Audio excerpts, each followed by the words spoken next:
Middle-earth Monday is back with the launch of the War of the Rohirrim box set, which was very kindly sent to me by Games Workshop. I have started the process of building these miniatures and getting them painted up. I've already done a review video on what I think of this box set, all the contents, all the different models and stuff inside. So if you're curious to check that out, I will leave that linked down below as well.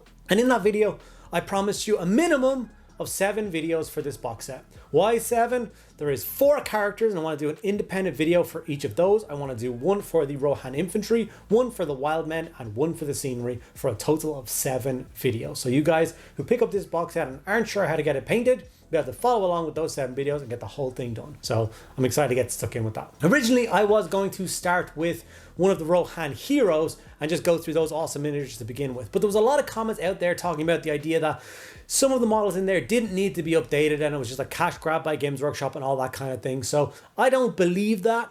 And I'm going to try and show you guys why I don't believe that in today's video. And how I'm going to do that is I'm going to paint up one of the beautiful new Rohan infantry alongside one of the original Rohan infantry. So you can compare and contrast both of them and decide for yourselves whether you want to bother upgrading them or whether you want to leave them as they are. So that's what I'm doing in today's video and I hope you're excited for it. Before I get into the video though, I do just want to say a huge thank you to all of my active patrons. Without you guys, I honestly could not continue doing what I'm doing. So from the bottom of my heart, thank you so much. If you're interested in getting involved with that yourself, there's links down in the description below. You get access to a private Discord server where you can talk to me on a daily basis about your hobby, get involved with all the different events and activities we have going on over there. And also you get an extra video from me every single week just for you guys. So if that sounds like something you're interested in, like I said, check it out below. Okay, without further ado, let's dive in, get these Rohan infantry painted. Already off the bat, you can see the very clear difference between these two miniatures. It's kind of insane. The one on the left is obviously the original one that's been out for like 20 years now. You know, before I got my hands on the new one, I would have said that the old ones are kind of an okay miniature. I once described them in a previous video as potato models because they are cheap, like mass-produced kind of thing. They're not to the normal standard of Games Workshop miniatures. You know, the cape blends into the back of the model entirely and stuff like that. And it can be a little bit of a pain to paint when you have to like pull the detail apart yourself. That is not the case with the newer model. So I'm going to go through and show you the difference between these two miniatures. I'm going to paint them up side by side, exactly the same colors, exactly the same steps. Creed camo is currently being used for the cape and the shield, the main shield color, if you will. And like I said, I'm going to go back and forth. You will see me applying the paints to each of the models. And then at the end, obviously then we will have a side-by-side comparison of each of the models.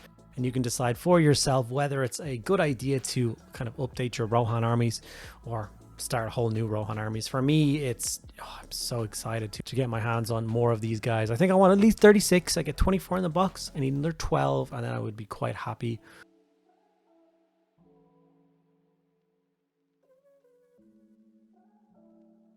Okay, so there is the green applied, the Creed camo applied to both of them. We then grabbed a little bit of Agros Dunes. Now this is an odd color. It's just used for like the back of van braces and the back of shin guards. They obviously have their boots in it as well. And then obviously their beard and hair. Rohan are quite fair skinned, kind of Norwegian style. I think complexions is the kind of general idea. So they obviously have that beautiful long blonde hair, the rugged beards. So the Agros Dunes make a pretty perfect base coat for that. Now, we obviously have to pick apart all the different parts of like the leathers and stuff. So I went for Gore Grunt of Fur for like their big underskirt shirt thing. I don't know what it's called, but obviously they've got their hardened leather cuirass and then that goes down to their shin pads and they've got like van braces and a little bit that protects their thigh. That's going to be a harder, darker leather, but the softer leather on the skirt, I'm going to use Gore Grunt of Fur for that. And obviously it's very distinct across the actual Rohan infantry here. A little bit harder on the other one. Obviously we've painted in the green cloak on the other one and separated that detail. So obviously the brown will just run along the kind of the inside of that and try and balance it out. So here's the switch to the older model. As you can see, once again, going along with that skirt.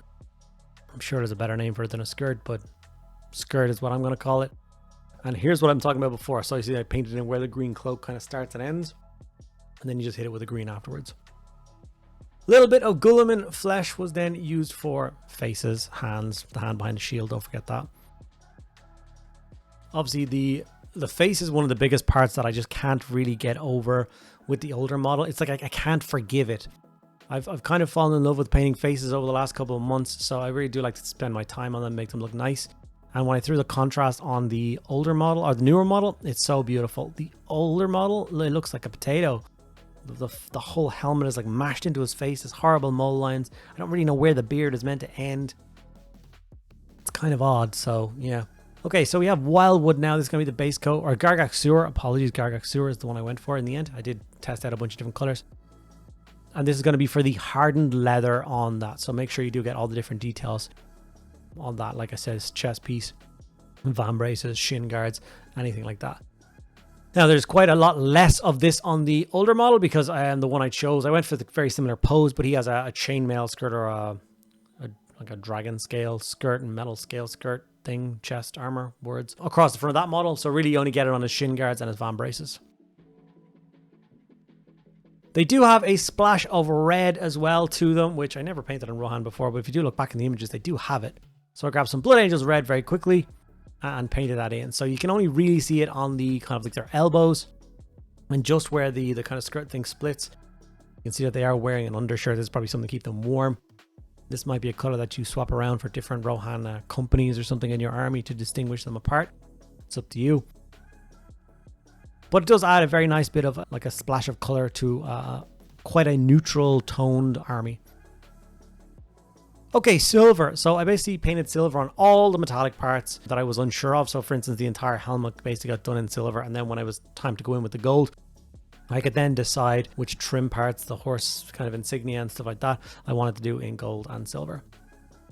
Now, the ones that they had in the book, they had brown. So obviously it was supposed to be like a hardened leather helmet. And then the trim around it was silver. I like a little bit more armored Rohan. I think it looks a little bit cooler. So, like I said, we did the helmet all in silver, and then I was going in with the retribute armor gold detail. You know, pommel, hilt of sword, center of shield, trim and detail around the helmet. Once again, it's a very quick step to do, but it's really going to start making these guys pop. This is the last base coat that we're going to apply to both of these guys. Applying the gold to the older model once again was quite tragic. Trying to find where that detail was on the helmet was just awful. Yeah, so I did it anyway, but it's not very nice. I do remember painting the cavalry model from Pelennor Fields like a year ago and getting nice results and being quite pleased with how it turned out. I guess that's just the whole thing about perspective. Like once you do get something a little bit nicer, it kind of pushes your feelings on the older models down a little bit. Look at that cape, epic.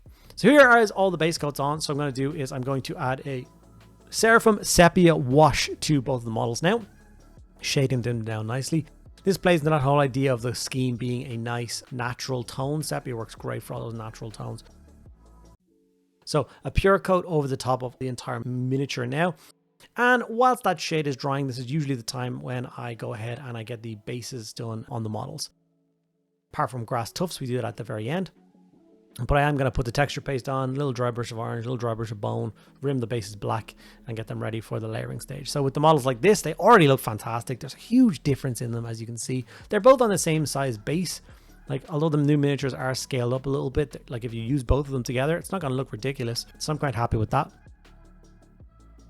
Now it's time to start the layering process. So very simply, we're not going to be doing any kind of million stage highlights or anything like that. These are basic infantry models.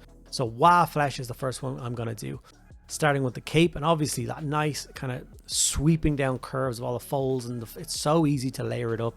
It's so enjoyable to do. And genuinely, even with this one coat of a layer job, you do get really nice results. We're of course going to use the same color to highlight the shield as well. And once again, I don't mean to continue, like this video is not supposed to be about me ragging on the older models. We all love them. We all use them for years. We all loved seeing whole armies of Rohan infantry. I'm sure a bunch of you out there have dozens of these miniatures painted up and you love them. But I just kept getting reminded, like when I went to layer this cape and I was like, what direction is this cape going? What are all these lumps and weird folds? And it's real weird. Maybe it's a bit more natural. Maybe they just draped a cape over a person in the studio and it sat like that and they were like, okay, so that's the way it's supposed to look. Whereas the newer model, they went more for, well, if it sweeps down like this, it's more aesthetically pleasing. It's going to be more fun to paint and it's going to look better on the battlefield, even if it's not sitting like as naturally, if you know what I mean. So I definitely prefer the thing that looks better and feels better to paint. Maybe that's just me. Let me know what you think about that concept. Maybe I'm going crazy, but I really like how these are looking. Okay, Mournfang Brown is what we're going to use to highlight the Gore Grunt of Fur parts. Obviously, the softer leather parts on the models. And once again, following the nice sweeping material, it's very easy to know where you're supposed to highlight and what you're supposed to do. The wild men in the box set are also just as stunning at this, and I can't wait to deliver a video for you. I'd love to know what order you guys would prefer to see the videos in. Do you think I should do all the Rohan stuff and then jump over and do the wild men stuff? Or do you think I should do both infantry and then jump on characters? Would you like to see one of the characters next? If so, which one? I am very much interested in what you guys have to say and what stuff you would like to see. Like, I would like to continue this as Middle-earth Monday is returning, and I just continue doing it forevermore, because I was really enjoying kind of trugging through my Lord of the Rings collection and getting stuff done for you guys. It's obviously a huge part of my kind of hobby past and my hobby future. Like, I love Lord of the Rings, and I just want to continue doing it. So hopefully we get the views, you guys are enjoying it, so it can kind of push me to keep doing it. As you can see, the nice brown and green are already highlighted. So now we're going to use Catachan Flesh, which is a little bit of a harsher brown. It looks a little tougher, which of course will be used for that harder, like treated leather for their armor pieces. So like I said, greaves, shoulder, shin pads, and their chest armor on these models as well. Whilst I was doing the Gore Grunt of Fur in the base coat, by the way, I did do the back of the shield in that, and it did get shaded down with the sepia, but I just left it like that. It looks great. I don't think I show it off at all the mall. I'm sorry if I don't notice it, but it is nice and brown and shaded. I didn't bother highlighting it because you're never really going to notice it. Obviously following that through with the older miniature as well. I'd also like to know what you guys think of this back and forth kind of style of kind of a retrospective showing you the before and after, the older and the newer models. Do you get anything out of this video? Are you enjoying it? Yeah, obviously you guys are the ones who are consuming the content, so your opinions do matter to me. It'll dictate what I do in the future. Grey Seer was then brought in, and this is going to highlight the details on the shield, obviously. When I base coated the model, I sprayed them black, and then I sprayed them Grey Seer, like I kind of always do. And then when I was base coating with green, I just tried to be a little bit careful and not hit the kind of insignia. Obviously I did a little bit, but it's fine. And then when I go in with this Grey Seer, which is the same color I used to spray it, you can highlight these sections. It looks like white, but it's not white. It's very kind of bright gray.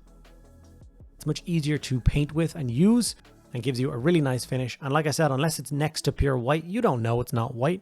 It's how you trick the human eye and make painting a little bit easier for yourself. So obviously doing the same details across the older model's shield as well.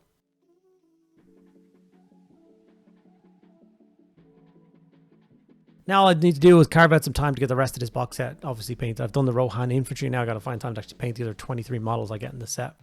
Cadian Flesh Tone was then used to highlight the face. I did go ahead and do Kislev Flesh after this from the very higher points, and I did have a clip for it, but I just cut it out because it's kind of samey, and it's really hard to show on the video, especially with how badly the older face looks. I genuinely could not find where his cheek was, what was his nose and what was helmet, where his mustache started, why his beard just suddenly ended in a weird angle. It was really unenjoyable to paint his face compared to the newer one. Obviously taking my time, still trying to make it look as nice as possible. And like I said, I did follow through with the Kislev Flesh going even brighter. Did that on both the models just to make their faces pop a little bit more. Mephiston Red, very quickly used to highlight all of the red details, which is only, you know, a couple of bits, an elbow and a little bit of a skirt popping through to make that color pop a little bit. I don't go and paint like the boots. I didn't do anything with the Aegoros Dunes on like under the van braces or on the boots or anything like that. I just leave those alone. They got dry brushed when I hit the base. They look like dirty boots. It looks awesome. So you don't need to worry about that too much. We do go and highlight the hair on these awesome models, obviously. Obviously I've darkened down that blonde hair that they're kind of renowned for. So a bit of Zemzi Desert is used. And I very carefully paint in the hair strands. It only takes a couple of seconds to do, even though it looks like it's kind of tedious work. You're not looking for kind of 3-stage highlights or anything. Just a nice simple coat over the top will make those hair kind of stand out.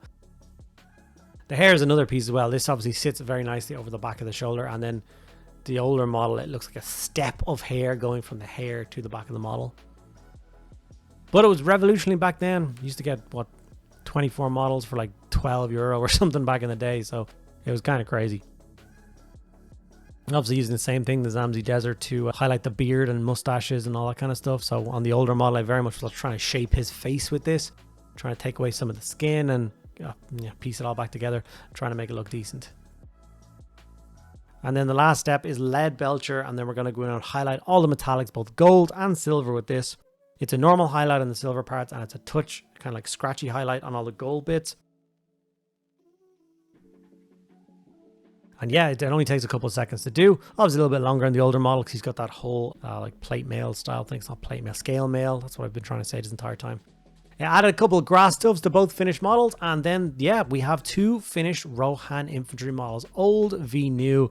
Love to know your thoughts and feelings on the comparison of these 2 miniatures. What do you think of the difference? Do you think it's as staggering as I do? Does it make you want to paint Rohan? And does it make you want to paint the ones on the right? I think the answer is yes to that one. I've also got a couple of still images of these guys next to each other to give you guys, I'm trying to give you guys a scale here.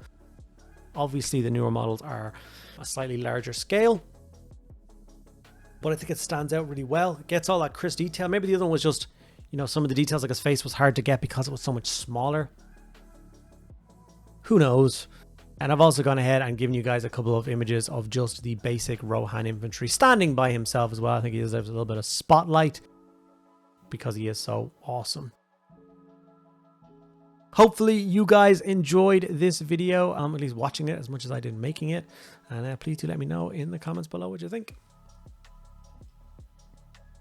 So in the planning stages of this video, I kind of told myself like what my final verdict would be even before I started. Originally, I was going to say both of the sculpts are passable when you paint them. They're both really nice, and I don't think you need to upgrade them, although the nice models are very, very nice. Like, I don't think you need to just throw out your old ones or whatever. I have a bunch of the old Rohan not painted, and I honestly do not think I will ever get around to painting them now. The comparison for me is just too insane. If I'm going to put the time in to paint up a really nice Rohan army, it's definitely going to be using exclusively new models, which then in itself causes the huge problem. And I hope that Games Workshop will solve this problem by giving us new Rohan cavalry.